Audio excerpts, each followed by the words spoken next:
Bonjour Raphaël, soyez le bienvenu. Vers une nouvelle équation stratégique au Proche-Orient, le regard d'un ancien agent du renseignement. Bonjour Raphaël, merci d'avoir accepté l'invitation de Croissance Plus. Vous allez voir, ils sont sympas, surtout quand ils sont dans le noir. Ok, merci de vous être levé ce matin et de vous être baigné dans le bassin d'Arcachon. 5h30 du matin, tabac à la frontière entre Israël et l'Égypte, réunion ultra secrète entre les services secrets israéliens et les services secrets égyptiens. Un suspect depuis des semaines déclenche des alertes à la frontière entre les deux pays, un suspect sur lequel nous n'avons aucun renseignement, aucune donnée préalable. Ce suspect arrive parfois à franchir la frontière, déclenchant des alertes, à traverser le sud d'Israël et déclencher des alertes à la frontière jordanienne. Donc, à 7h30 plus tard du matin, de ce même matin, réunion ultra secrète des services égyptiens, israéliens et jordaniens. Nous découvrons que le suspect s'appelle Aïcha et qu'elle a 17 ans et que la dernière fois qu'elle a été interpellée par les services secrets israéliens, on a trouvé qu'elle ne présentait aucune menace, elle n'intéresse donc plus personne et elle passe les frontières sans que la police ou les services secrets ne daignent l'arrêter, jusqu'au jour où elle est cueillie par une patrouille de Tsahal en jeep, 4 gars de 20 ans qui prennent Aïcha en stop, 17 ans, jolie comme un cœur, et donc nous sommes dans une situation de kidnapping international d'une mineure. C'est l'alerte qui est donnée.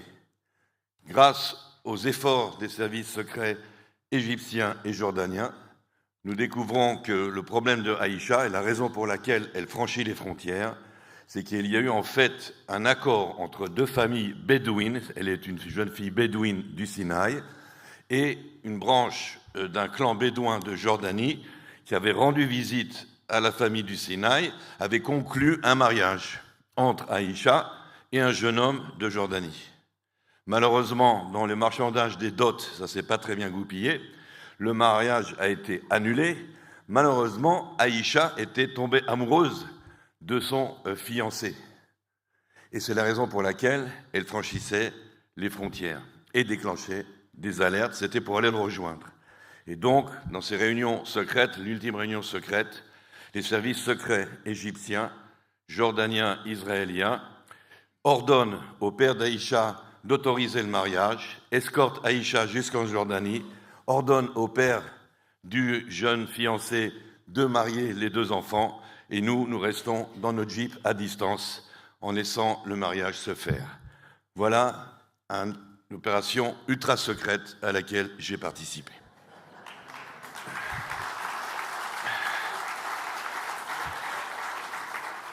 Je dois admettre que love, all you need is love, quand je dois vous parler du conflit au Proche-Orient, c'est un petit peu difficile, c'est un peu compliqué.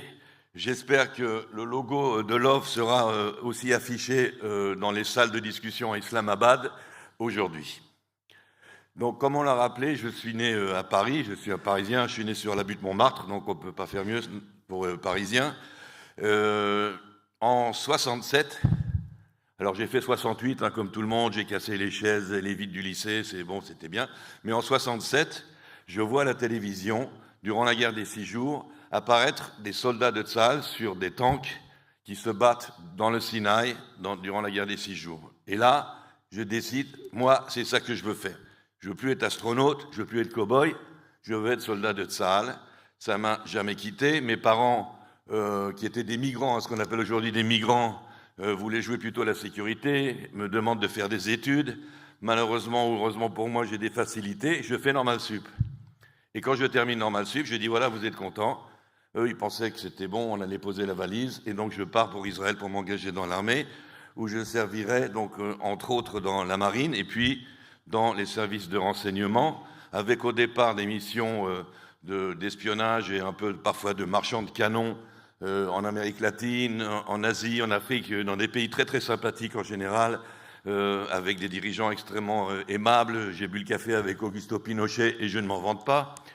Mais la partie la plus intéressante de ma carrière va être à la fin, où je vais être avec un autre officier, mon supérieur, les 2 seuls officiers du renseignement militaire de Tsahal, habilités à entretenir des relations constantes de travail avec les services secrets de nos voisins.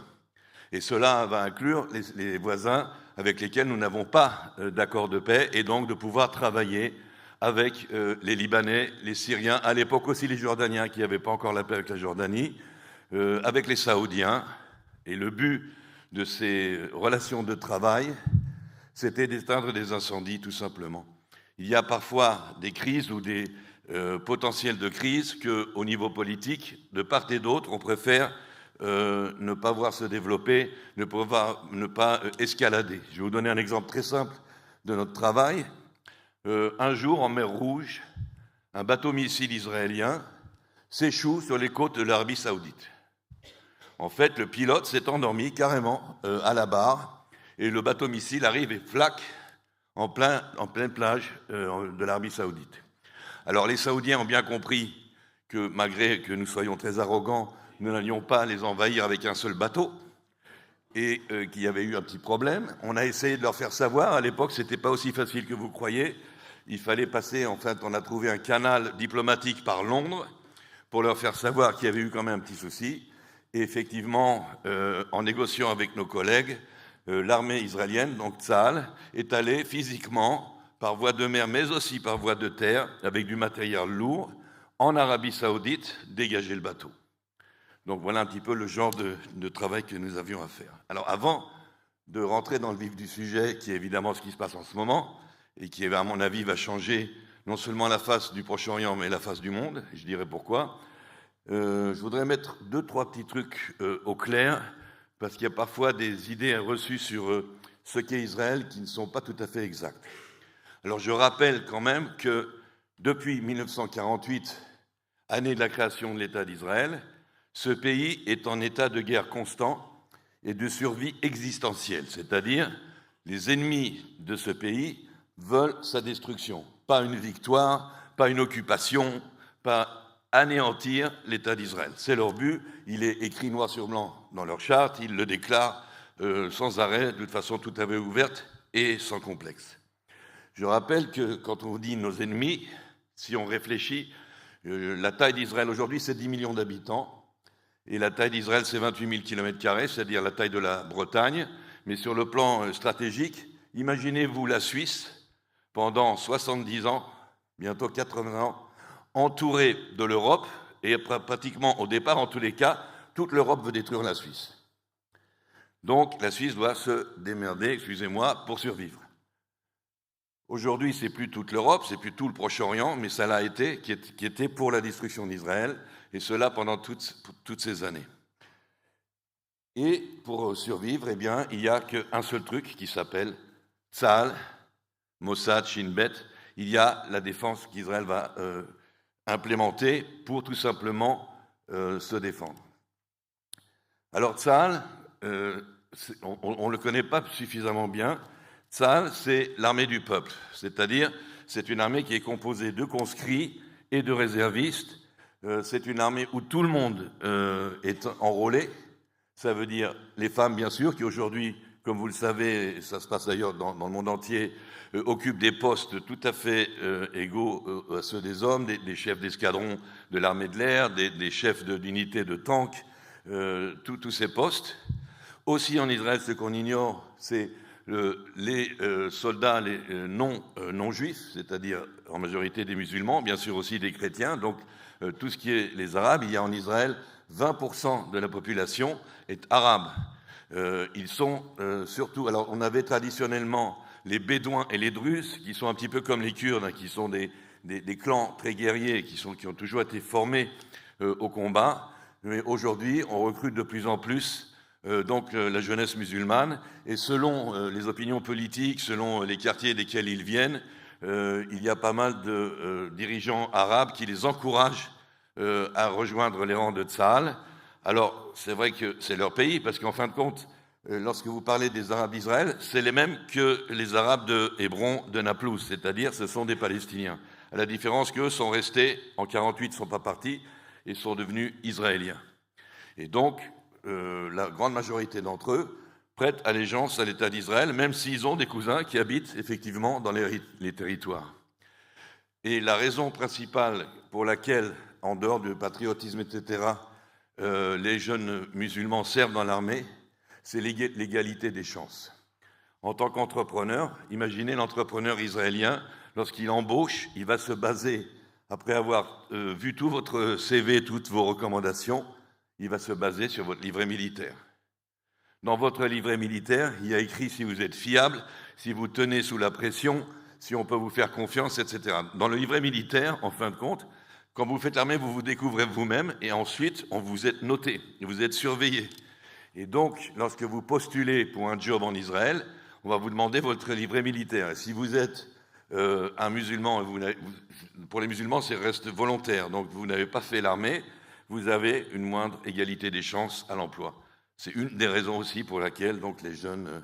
voilà. Sans compter qu'évidemment, c'est aussi, Tsahal, un creuset, justement, où tout le monde se rencontre. C'est l'endroit où des Israéliens peuvent s'unir, parce qu'il ne faut pas oublier que la population israélienne est faite de briques et de brocs, de juifs qui viennent du monde entier, de cultures différentes, des juifs qui viennent des pays arabes, des juifs qui viennent d'Asie, des juifs qui viennent de Paris ou de New York. Tous ces gens-là doivent vivre ensemble, alors qu'ils ont, même s'ils sont juifs, en fait, énormément de différences.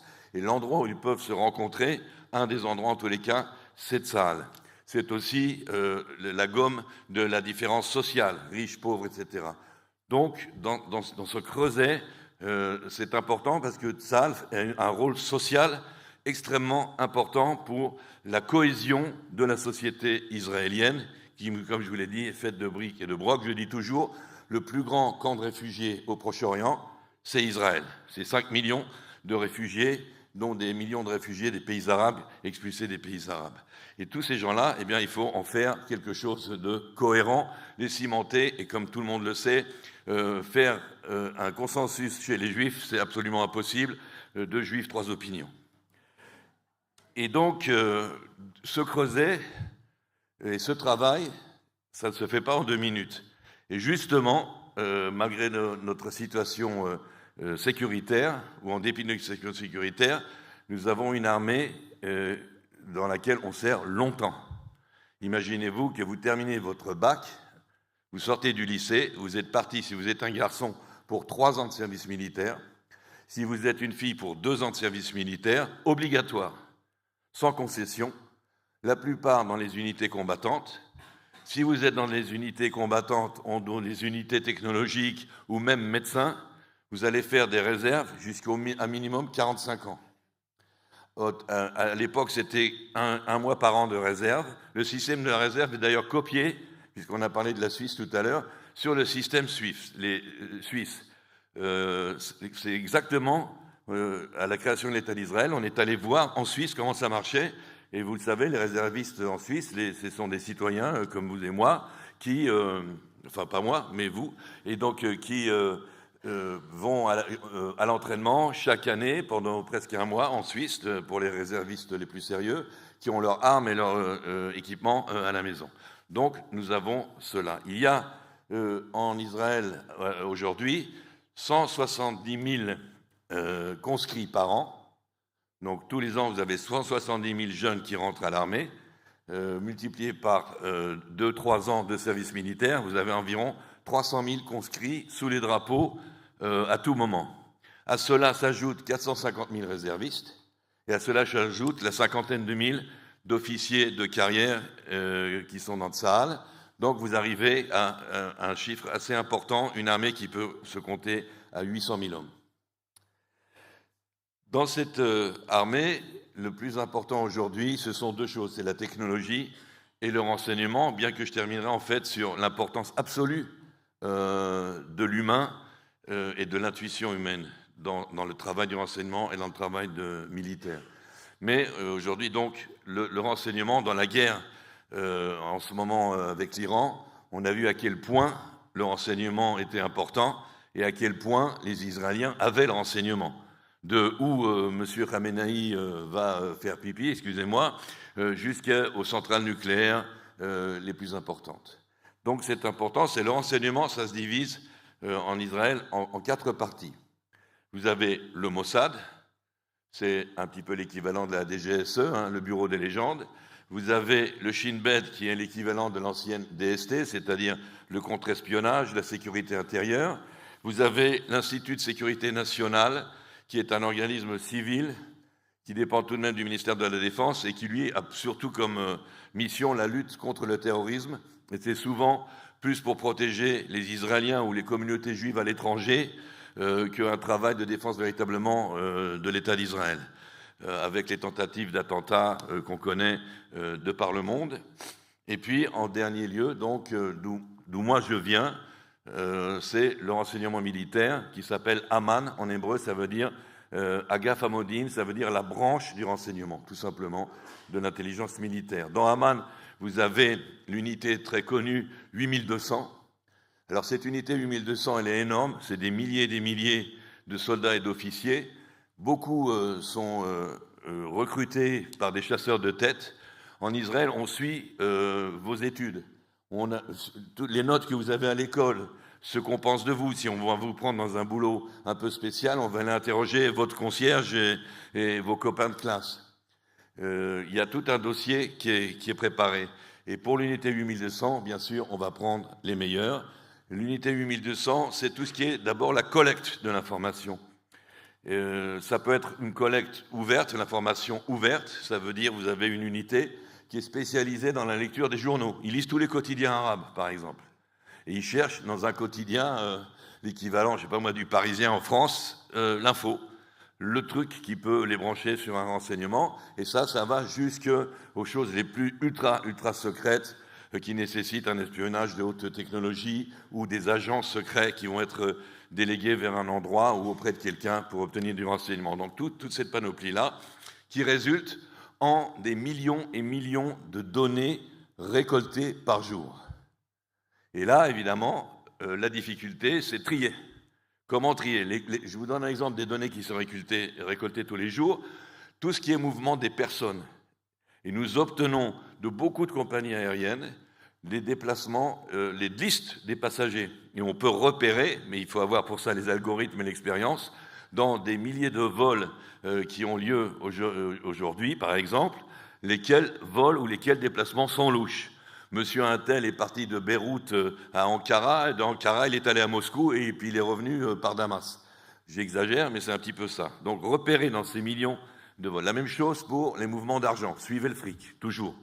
Et donc les mouvements d'argent, les mouvements bancaires, tout ça doit être filtré, tout ça doit être trié. Aujourd'hui, bien sûr, avec l'intelligence artificielle, ça va beaucoup plus vite.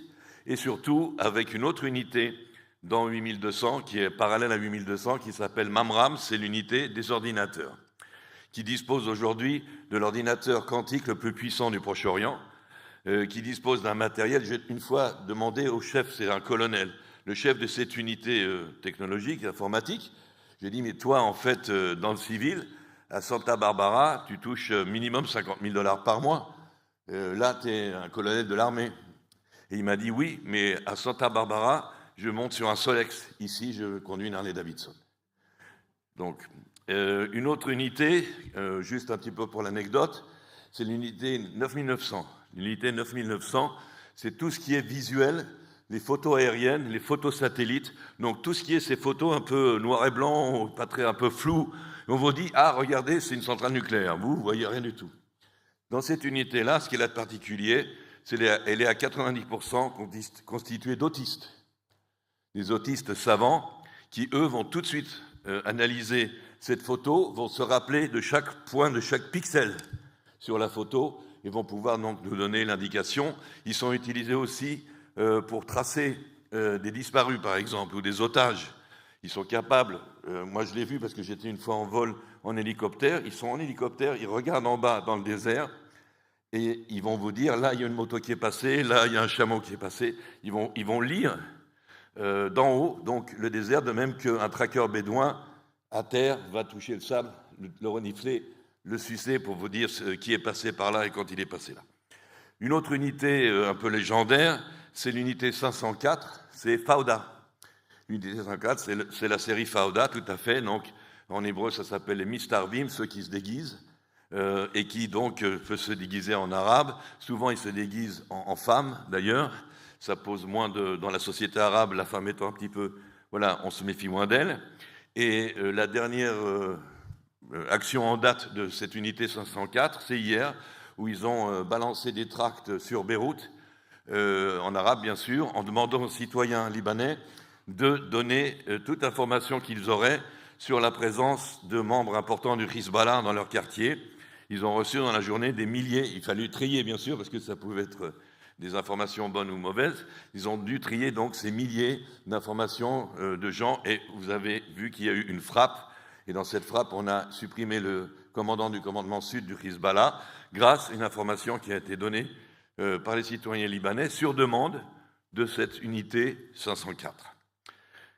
Une brigade intéressante aussi qui explique un petit peu la supériorité technologique de Tsahal, c'est la brigade de l'intelligence artificielle. Là, vous connaissez tous les start-up israéliennes dans le high-tech, et vous pensez bien que dès qu'en Israël, on a entendu le mot intelligence artificielle, tout de suite, tout le monde s'est précipité, et on a créé dans Tsahal immédiatement une brigade entière avec un général de brigade, chef de l'intelligence artificielle, pour voir dans tous les domaines possibles et imaginables comment l'utiliser. C'est inclus dans les tanks, où aujourd'hui un tank israélien a une force décuplée de tir grâce aux améliorations de l'intelligence artificielle. Mais un des éléments importants de l'intelligence artificielle, c'est la rapidité avec laquelle aujourd'hui on peut acquérir une cible. Je m'explique, vous êtes dans votre guerre contre les Iraniens, et quelqu'un sur le terrain va vous signaler un endroit stratégique qui est susceptible d'être intéressant à détruire. Grâce à l'intelligence artificielle, grâce aux algorithmes qui ont été développés, vous avez une estimation de l'importance de cette cible, et à ce moment-là, l'intelligence artificielle va vous dire quelles munitions utiliser en vérifiant les stocks que vous avez. Elle va vous dire, vous pouvez économiser cette munition-là qui est plus efficace mais plus chère en utilisant, vous dira l'angle de tir. Et en plus, cette intelligence artificielle, et c'est ça qui va caractériser la force de Tsahal, elle travaille avec tous les services en même temps. C'est-à-dire, c'est interservice. Et donc aujourd'hui, entre l'agent sur le terrain qui montre la cible et l'attaque de la cible, il peut, si on retire le temps de vol avec la distance avec l'Iran, ça prend 5 minutes. Imaginez-vous, dans le même scénario, quelqu'un de la DGSE qui a besoin d'un hélicoptère pour frapper quelque chose en Afrique centrale.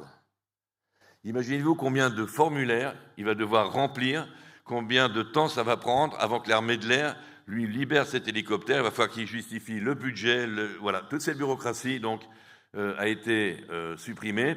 Et c'est le travail interservice. Et lorsqu'il y a eu les attentats qui ont eu lieu en France, les premiers conseils que nous avons donnés à la DGSE et aux services français, c'est de couper la bureaucratie, c'est d'avoir une cohésion et une facilité de travail ensemble beaucoup plus rapide. Voilà un petit peu pour le côté frime, pour dire voilà, on est les meilleurs. Mais c'est quand même grâce à ça qu'aujourd'hui, on est toujours là et pas là où on voudrait qu'on soit. Alors, ce qui se passe en ce moment au Proche-Orient, j'appelle ça une nouvelle équation stratégique. C'est quelque chose, si on part du 7 octobre, le Proche-Orient a déjà, avant même qu'on sache quel sera le résultat de la guerre contre l'Iran, le Proche-Orient a déjà complètement changé. Le 7 octobre, M. Sinwar, le chef du Hamas, se réveille avec un rêve, c'est semer le chaos, ce qu'il a réussi à faire, semer le chaos au Proche-Orient pour revenir au bon vieux temps où tous les Arabes se mettaient ensemble pour attaquer l'État d'Israël. C'est ça son projet, en escomptant que les Houthis, le Hezbollah, l'Iran s'y mettront et que les autres suivront, ou ne feront rien pour arrêter. Et donc il commence ce truc du 7 octobre. Et pourquoi le 7 octobre ? Parce qu'il a avancé la date.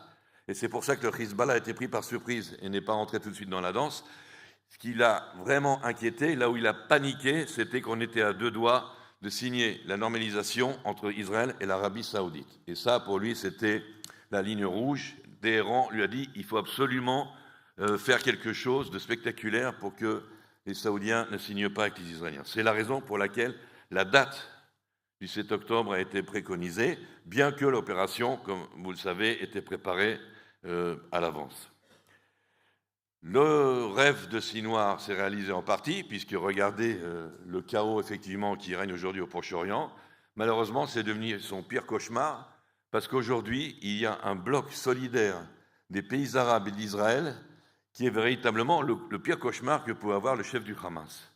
Imaginez-vous qu'aujourd'hui, en coulisses, pour l'instant, pas tout est officialisé, mais en coulisses aujourd'hui, les Israéliens, les Saoudiens, les Émirats arabes unis, mais aussi d'autres pays comme le Koweït, travaillent main dans la main, échangent des informations, se donnent des moyens.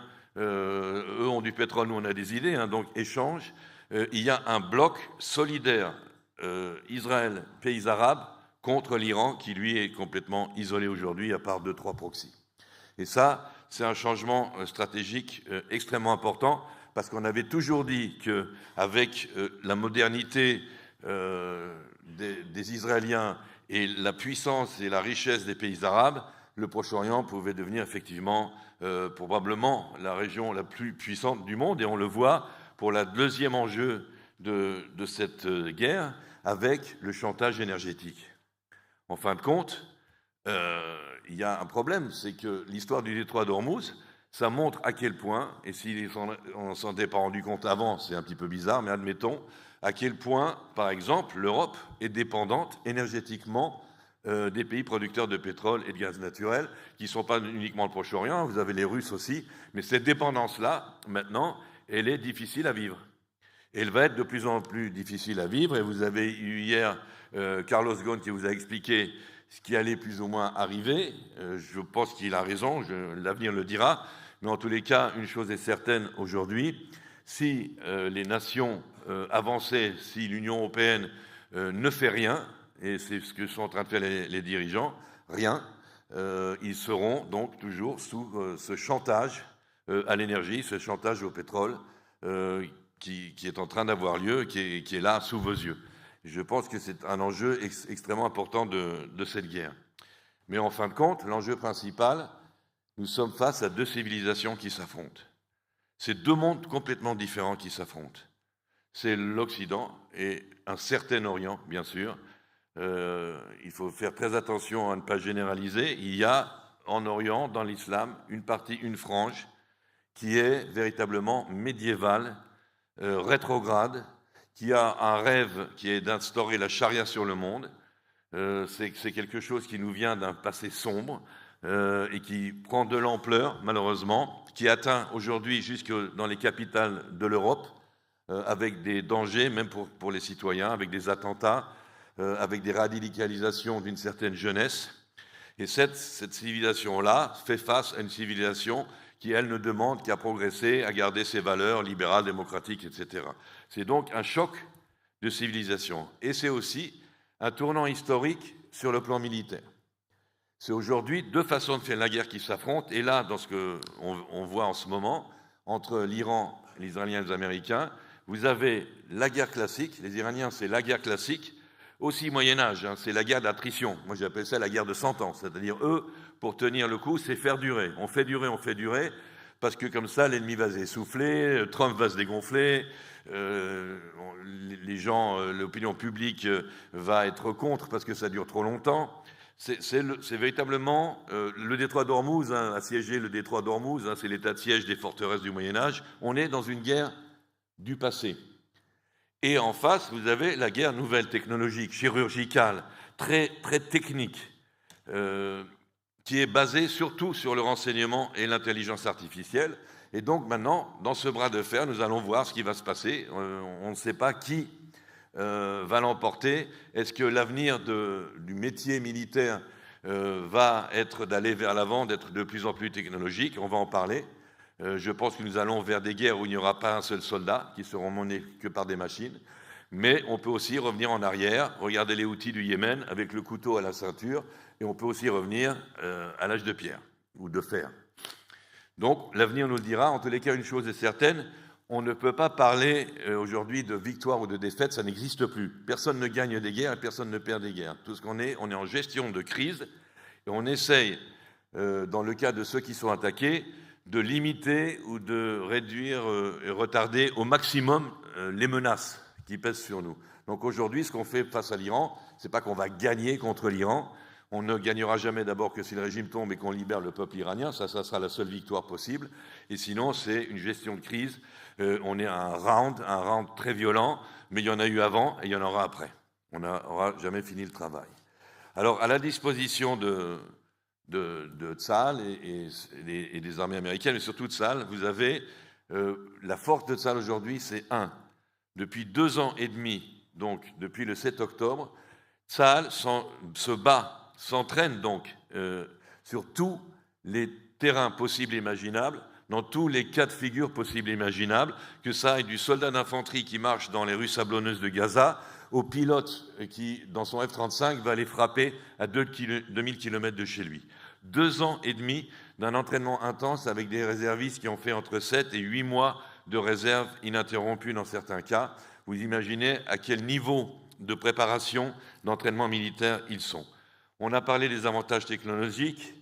Vous avez le laser qui est un game changer. Ce n'est pas encore tout à fait utilisé partout, mais le laser va être le grand game changer parce que c'est bon marché et vous en avez autant que vous voulez. Donc ce n'est pas des missiles qu'il faut reproduire et ça prend des mois et des millions de dollars. Le laser, un coup de laser, c'est $5. Un dôme de fer, c'est $50 000. Vous avez l'industrie militaire israélienne, dont vous savez qu'elle vend son produit, puisque vous êtes des entrepreneurs. La pub chez nous, c'est Combat Proven. On l'a déjà utilisé, on a vu que ça marche. Le Combat Proven aide en plus à améliorer la qualité et l'efficacité des armes qui sont produites, d'autant plus que les techniciens et les gestionnaires d'entreprises de l'industrie militaire israélienne sont tous des réservistes. Donc, ils savent exactement ce dont quoi l'armée a besoin. Nous avons vu qu'ils avaient, en défense antiaérienne, une capacité de défense de 92% de réussite. Donc, tout ce qui est passé, les centaines de missiles qui ont été tirés vers Israël, c'est 8% qui ont réussi à passer au travers des mains du filet. Et aujourd'hui, cette industrie est en plein essor en vendant à l'Allemagne, à l'Inde, etc., d'énormes quantités d'armes, mais surtout en essayant de devenir plus autonome, c'est-à-dire de dépendre de moins en moins des Américains, si possible. Une des supériorités encore, c'est le cyber, la guerre invisible. On peut faire aujourd'hui une guerre sans tirer une seule balle. On peut, si on y arrive évidemment, avec des centaines de hackers, couper l'électricité de New York, par exemple, ou l'eau potable. Il y a eu des attentats cyber iraniens contre Israël, contre l'eau potable à plusieurs reprises. Israël est le pays numéro 1 le plus attaqué au monde en cyber. C'est des dizaines de milliers d'attaques par an dont il faut donc se prémunir.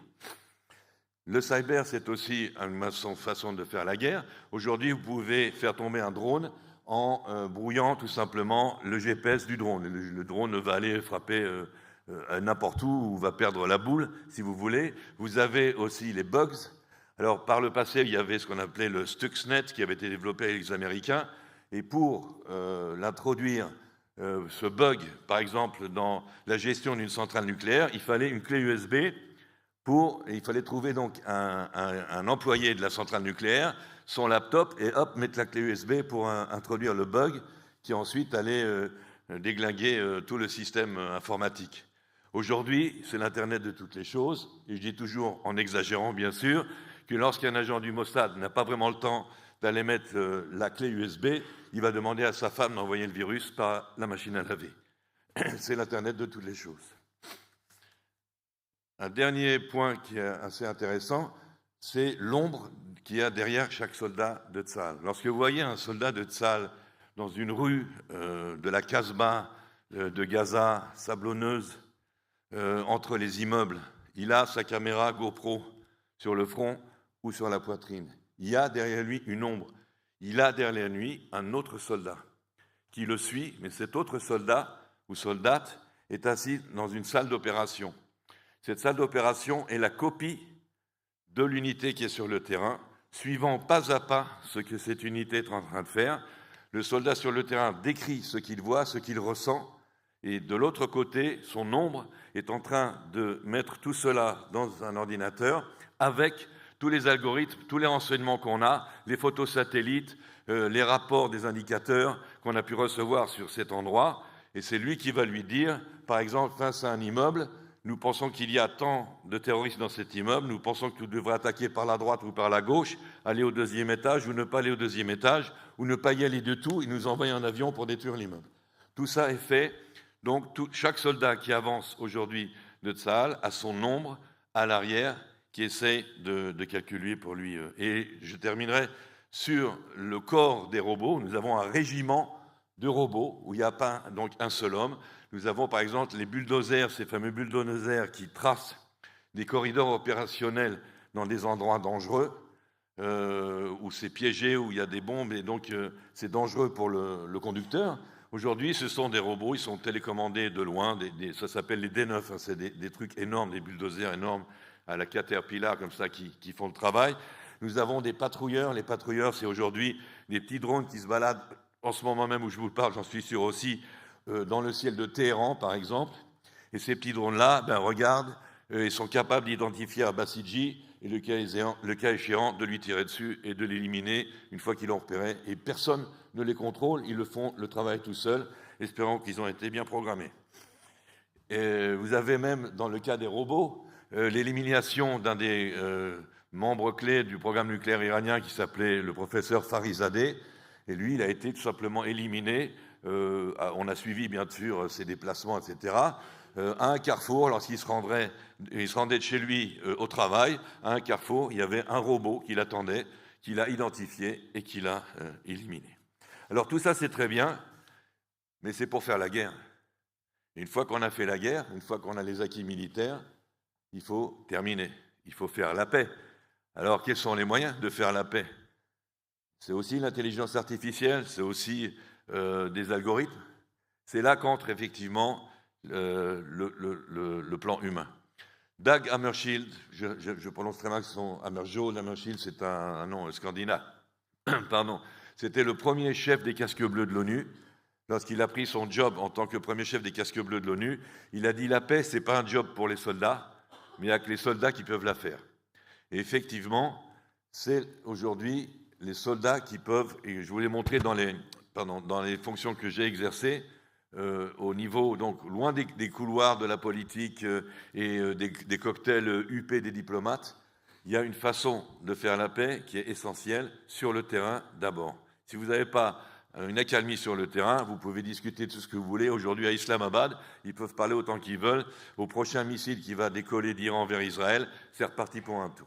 Et donc, en fin de carrière, et j'ai pu m'apercevoir de cette importance-là du plan humain, j'ai demandé et j'ai obtenu de faire un cours international de la paix pour les officiers. Un cours international de liaison. J'ai écrit pour ce cours-là un manuel, une doctrine de la liaison qui a été utilisée pendant 2-3 ans par les Nations Unies aussi, par les casques bleus.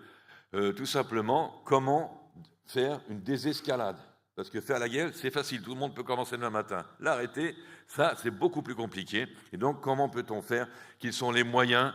Comment, donc, désescalader? Comment créer, par exemple, des mesures de confiance? Ça s'appelle CBM, Confidence Building Measures. Tout commence par là. Il faut d'abord réinstaurer une sorte de confiance. Si vous allez négocier avec quelqu'un, vous devez au moins croire que le type est plus ou moins sincère et que le papier qu'il va signer, c'est pas juste du papier et qu'il va le respecter. Parce que je peux vous assurer que le papier qui va être signé, si jamais par les gardiens de la Révolution, ne vaut même pas l'encre avec laquelle on va le signer. Donc c'est très important d'avoir... alors ça, c'est ce facteur humain qui a été négligé, et c'est la grande catastrophe du 7 octobre, des massacres du 7 octobre.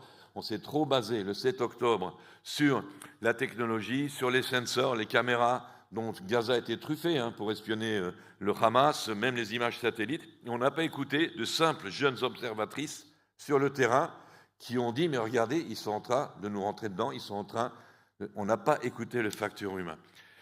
C'était la plus grande tradition de Tsahal qui se distinguait des autres armées du monde. C'était justement qu'à Tsahal, la hiérarchie est beaucoup plus souple et qu'on est à l'écoute de l'homme sur le terrain, qu'on est à l'écoute du simple soldat. Et la raison pour laquelle on est à l'écoute du simple soldat, c'est que dans l'armée israélienne, surtout dans l'infanterie, le chef va en avant. Et lorsqu'il va en avant, il est en général le premier à être touché. Et s'il est le premier à être tué ou blessé, il faut que son adjoint sache quoi faire. Et si l'adjoint est tué ou blessé, il faut que le prochain sache quoi faire jusqu'au dernier des soldats. Et c'est donc la raison pour laquelle, je vais terminer là-dessus, presque, c'est la raison pour laquelle le plan humain reste extrêmement important à l'écoute de l'homme sur le terrain. Je vous donne un exemple. Lorsque nous étions dans une opération humanitaire, cette fois-ci, Tzal, un hôpital qu'on avait installé près de la ville de Goma pour s'occuper des réfugiés des massacres du Rwanda, nous avions donc un hôpital, on soignait comme toutes les ONG, comme tout le monde, les réfugiés du Rwanda. Et moi, j'étais l'homme sur le terrain avec un téléphone parabolique, hein, donc comme ça, de Goma. J'ai appelé Jérusalem et je lui ai demandé un C-130, un avion de bonbons. On avait décidé qu'on allait donner des bonbons aux enfants rwandais. Et donc, le lendemain matin, j'ai reçu, dans les 24 heures, un avion de bonbons. C'est donc ça, être à l'écoute de l'homme sur le terrain. Merci, cher Raphaël. Je vais vous laisser conclure. Oui. On a déjà dépassé le temps, même si c'est passionnant. J'ai un emploi du temps à tenir pour ma matinée. Alors, je termine sur une dernière anecdote. Love. Non, vous savez quoi? Je vais terminer sur une note plus marrante. Parce que l'amour n'est pas marrant? L'amour, ça peut être marrant, mais là c'est un petit peu plus rigolo quand même. Ah. Non, parce que j'avais une... Ça dépend si vous voulez pleurer ou rire. Hein. J'en ai un pour pleurer, un pour rire. Mais je pense comme il nous reste en fait 20 secondes, je vous laisse choisir laquelle. Alors, ça va être 25 secondes. Et je ne sais pas pourquoi, je n'ai pas envie de vous contrarier. Nous avons... Alors, je vais la faire très courte. Des fois, alors je vais faire la sérieuse, ça sera parce que pour faire rigoler, c'est plus long. Le stand-up, ça sera pour une autre fois. Non, mais ils ne sont pas marrants en plus, vous en foutez. Dans ce qui se passe aujourd'hui, c'est très sombre, c'est très violent, c'est très inquiétant, mais parfois, une petite allumette dans le noir éclaire. Et surtout sur le plan humain, et je veux terminer sur cette note qui n'est peut-être pas marrante, mais qui est très optimiste, parce que ce que j'ai moi remarqué sur le plan humain, c'est que la petite histoire sublime toujours la grande histoire. Tout ce que vous lisez dans les journaux, quand vous allez sur le terrain, vous allez parler à un Palestinien, vous allez parler à un Juif dans la rue, vous allez parler à un militaire quelque part, vous allez trouver une capacité humaine de paix, de dialogue qui est véritablement l'espoir que cela donne. Et je terminerai donc sur ce qui, moi, m'a marqué comme étincelle dans la nuit sur le plan humain. C'était une dame du Liban, pendant la guerre du Liban. On a ramené du front, non pas des blessés ou des morts de Tzahal, mais on a ramené dans un hélicoptère une dame très très obèse, paysanne libanaise, qui était en fait en train d'accoucher. Par son obésité, il fallait absolument lui faire une césarienne. Et il a eu le bol, entre guillemets, qu'il y avait une unité de Tzahal près de son village et qu'ils ont décidé donc de la rapatrier vers Haïfa en hélicoptère. Dans cet hélicoptère, il n'y avait que elle, qui est arrivée en pleine nuit, et un soldat mort de Tzahal. Lorsque le lendemain matin, je suis allé voir les médecins, j'étais en charge de cet héliport, je suis allé voir les médecins pour leur demander comment ça s'est passé. Ils m'ont dit, ça s'est très bien passé, la dame a eu un petit garçon, et la voix du médecin s'est étranglée. Il m'a dit, écoute, elle ne nous a même pas dit merci, elle nous a juste demandé quel était le nom du soldat mort de Tzahal qui était dans l'hélicoptère, et elle a donné à son petit garçon. Merci Raphaël. Alors, merci Raphaël pour ce matin. Pardon, on est contraint par le temps, donc je sais que j'ai le mauvais rôle, mais j'ai un nom d'oiseau pour que vous me traitiez de tous les noms d'oiseaux. Raphaël, on va prendre une seule question dans la salle parce qu'on a un autre intervenant et puis on a un programme qui est riche. C'est un problème de riche que nous avons ici. Allez, Laurent, tu as été très vif là-dessus. Hop, tu fais comme Aurite sur le nez. Et pardon, question courte, réponse courte, vraiment, parce qu'on a dépassé d'un quart d'heure pour tout vous dire. La concision est l'âme de l'esprit, j'ai compris. Merci pour votre intervention. Vous avez dit tout à l'heure qu'il y avait encore une guerre de civilisation, ce qui veut dire que les Israéliens sont les canaris dans la mine. Vous avez dit aussi que l'Europe était tenue prise en otage au niveau énergétique. L'Europe a également des communautés musulmanes. Chaque pays a des communautés musulmanes, la France en a une grande, qui ne sont pas toutes animées de sentiments humanistes et patriotiques. Comment regardez-vous le rôle de l'Europe dans ce conflit? Et est-ce que vous ne pensez pas que ça a des relents de Munich 1938? Waouh! Tu me sers une question pour 3 heures. Vous avez 30, je vous avez 30 mutualise. secondes, Raphaël. Prenez le micro. Hop, je vous l'allume. Pardon, c'est bon. Alors, 2 points, c'est très vite. Alors, 1, il faut agir militairement inclus ses besoins. L'Europe, c'est 38, 39. Mais bon, on connaît, et on pense que les Européens ont toujours pensé que si on fait rien, ça va passer tout seul. C'est une grave erreur. Tant pis, moi je suis très content de ce qui se passe au détroit d'Ormuz. Et ça va un jour, tôt ou tard, forcer les dirigeants européens à assumer leurs responsabilités. Et comme dirait Carlos hier, accountability peut-être, hein, être redevable de leurs actes. Et la deuxième chose, qui est la réponse à tout pour moi, éducation. Ce qui se passe aujourd'hui en Europe, avec n'importe quelle jeunesse d'ailleurs, ça n'a rien à voir avec les musulmans, pas les musulmans, il y a un problème dans l'éducation. Ce qui se passe aujourd'hui au Proche-Orient, partout, c'est l'éducation. Et j'ai la fierté d'admettre que dans l'éducation en Israël, et moi j'ai escorté des enfants qui étaient victimes d'attentats israéliens, il n'y avait pas de haine. On a une éducation à la paix, on a une éducation à la tolérance. Et ça, c'est la clé de tous nos problèmes. L'éducation, c'est l'avenir. Merci infiniment. Merci à notre invité, Raphaël Gérald-Lézémy. Merci beaucoup, cher Raphaël.